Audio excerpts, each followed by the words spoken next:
Yang tipis-tipis saat ini bersama Bapak Profesor Dr. Bomer Pasaribu yang kita kenal beliau tokoh nasional, bekas menteri, bekas duta besar, tokoh dari Tabaksel. Beliau mencurahkan perhatian atau memberikan perhatian besar terhadap masalah SDM di kampung halamannya Tabaksel.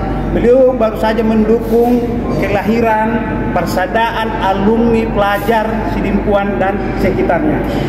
Pak Bomer, terima kasih sudah bersedia hadir di Bincang Tipis-Tipis. Bang, kemajuan suatu daerah itu sangat ditentukan oleh SDM setempat. Saya melihat Singapura, sumber daya alam itu nggak hebat-hebat banget. Tetapi karena SDM-nya hebat, negara itu bisa menjadi negara kota yang hebat. Tetapi sebaliknya, SDA yang kaya raya pun, kalau SDM-nya tidak mumpuni, akan menjadi sia-sia. Tolong abang berikan tipis-tipis. Jadi sebetulnya secara akademik, secara ilmiah, sekarang terjadi pergeseran dari yang disebut dengan tangible asset atau tangible capital kepada intangible capital. Intangible dari ulangi ya, dari intangible capital, dari tangible capital kepada intangible capital. Itulah yang membangun kemajuan, kesejahteraan, pembangunan macam. Salah satu intangible capital yang paling elementer apa? Kualitas SDM. SDM unggul dalam pengertian bukan hanya kompetensi tetapi total yang disebut tadi total ekosistem itu, termasuk dua kesehatannya, termasuk pendidikannya, termasuk kompetensinya segala macam. Nah, terus terang problem itu kita temukan di Tapanuli bagian selatan ini, di mana keunggulan SDM kita itu kan ditopang oleh infrastrukturnya apa? Yaitu pusat pendidikan menengah, pendidikan tinggi, pelatihan dan vokasi menengah, termasuk juga dalam pengertian semua jenis pendidikan formal. Kita di Tapan Selatan, Tapanuli bagian selatan dibanding dengan Sumatera Timur kan jujur aja itu adalah tertinggal yang disebutkan tadi. Nah, oleh karena itu yang tadi oleh teman-teman diajukan di dalam PAPS ini, di dalam program yang akan datang, kewajiban kita, panggilan kita untuk majukan pembangunan, untuk membuat keunggulan SDM itu dalam arti total ekosistem. Dan untuk itu salah satu diantaranya adalah melalui pendidikan dalam arti menyeluruh, pendidikan tinggi, pendidikan menengah, pendidikan vokasi dan politeknik. Kita kan politeknik pertanian pun tidak ada kita. So nggak? Saya baru dari Tanjung Pinang, politeknik pertanian dan politeknik kesehatan ada di sana. Ya, kemudian yang kedua juga di bidang kesehatan masyarakat, stunting paling tinggi loh Tapan Selatan itu. Dan itu juga tergantung kepada adanya pendidikan di politeknik kesehatan. Tapi sekarang pendekatan yang parsialitas seperti itu tidak cukup, harus total. Akhirnya bagaimana pun kehidupan ekonominya diperbaiki. Bagaimana memperbaiki kehidupan ekonominya juga adalah menjadi pembangun produktivitas. Pada bulan yang lalu terbit namanya Perpres nomor 1 tahun 2023. Saya kebetulan ketuanya. Yaitu Presiden sesudah kami yakinkan selama 5 tahun saya habis dari duta besar meyakinkan berkeluarkan Perpres. Karena Indonesia itu problem besarnya sebetulnya kalau mau inti adalah apa yang dinamakan SDM unggul yang buat yang disebut dengan Peter Ramandis exponential growth tidak terjadi di Indonesia. Padahal kita bonus demografi, maka keluar Perpres itu. Perpres itu adalah menjadi gerakan nasional peningkatan produktivitas dan daya saing yang berbasis kepada SDM yang berkualitas, SDM unggul yang total yang tadi kita lihat. Dan produktivitas itu adalah salah satu prasyarat mutlak, epicentrum untuk memperbaiki kehidupan, meningkatkan kesejahteraan, memperbaiki kesehatan. Karena produktivitas itu adalah merupakan yang di dalam era sekarang ini centrality of productivity menjadi hukum besi.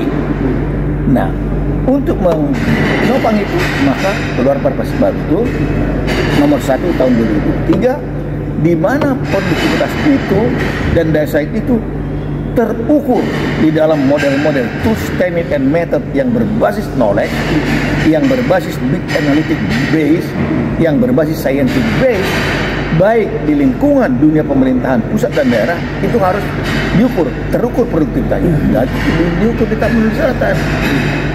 Jadi sekali lagi GABC di government itu harus terukur Kembangkan penugasan dengan metode tertentu, teknik, metode, dan TTM-nya itu, teks metodenya itu ada 11 modul, dan dalam modul itu ada 49 plus TMM itu harus diukur. Kedua, di dalam dunia akademia, pendidikan tinggi, menengah, pelatihan dan vokasi, ketinggalan taksel, dan itu harus dimajukan dan diukur. Sekarang belum. Yang ketiga, dunia usaha dan industri, kita basisnya pertanian, perkebunan, itu pun kita rendah. Dan yang keempat adalah di dalam namanya ICD, Integrated Community Development. Ini pun lemah, sehingga kita dilanda oleh apa yang dinamakan di dalam SDM ini total factor productivity yang negatif. Dalam ilmu efisiensi disebut itu adalah the productivity paradox, dan itu melanda Tapanuli bagian selatan. Tapi karena apa? Karena SDM dalam arti tidak bisa sendiri-sendiri loh ya. SDM itu harus menjadi total dan ekosistem tadi itu. Jadi oleh karena itu, ALSI sebagai organisasi perjuangan tidak hanya organisasi silaturahmi itu iya, tetapi tidak cukup hanya organisasi silaturahmi. Dia organisasi perjuangan. Nasib kita tidak berubah kalau kita tidak berjuang cuma innallaha la yughayyiru ma biqaumin hatta yughayyiru ma bi anfusihim. Harus berjuang, itu yang disebutkan tadi. Jadi saya bermimpi ini perjuangan ini tidak hanya satu segi. Misalnya hanya segi tadi pendidikan saja nggak cukup, hanya kesehatan saja nggak cukup, harus total ekosistem, total ekosistem, totalnya. Dan itu bukan hanya sistem, eko. Jadi total ekosistem itu manusianya, peralatannya, teknologinya, alamnya, semua. Jadi itu namanya ekosistem. Jadi bangunan tapunan itu, makanya tadi pembangunan itu saya bilang, saya sarankan sama kalian, termasuk dibangun membuat, bisa nggak membuat master plan dari Tabaksel itu untuk 25 tahun. Dan kita ada kiriman kan, bikin dong, dan itu bisa dibantu oleh biayanya pertama oleh BRIN, bisa dong bikin. Dengan catatan di situ akan kita lihat pembangunan dalam arti total, satu pembangunan ekonominya, dan kita harus berbasis yang ada, yaitu apa? Pertanian dalam arti kuat. Pertanian di saya kebetulan saya punya studi itu sangat kuat. Saya kan 6 tahun yang akan datang itu karena ada perubahan iklim yang paling rawan itu adalah masalah kedaulatan pangan dan ketahanan pangan.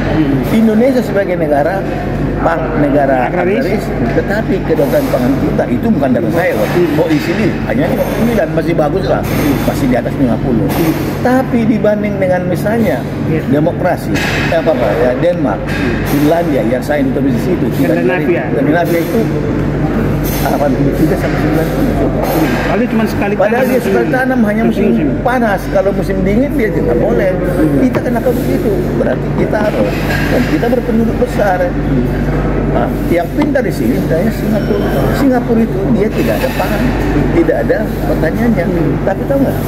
Dia sebenarnya di Vietnam dia punya luas lahan yang diinvestasikan oleh pengusaha dia, ditanamnya dia pakai, dan tapi hasil sama dia. Jadi apapun yang terjadi, krisis pangan dunia dia tetap aman. Penduduk dia kecil, tidak ada dia punya lahan, tapi dia di dua di Vietnam dan Thailand. Saya tahu. Dan itu tidak mau dia gambar-gambar, karena penyakit yang akan datang itu bagaimanapun adalah akan ada krisis pangan. Kenapa misalnya Ukraina begitu kuat? Karena dia adalah lumbung pangan Eropa.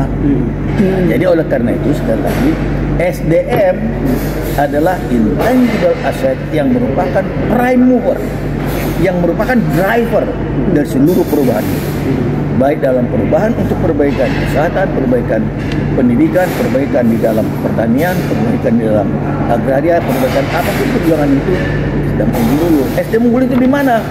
Baik di dalam di pemerintahan. Kita itu harus jangan yang aneh-aneh itu, pemerintahan bagus, SDM-nya harus unggul. Yang kedua, ya pendidikan tinggi dan pelatihan vokasi itu kita kekurangan juga.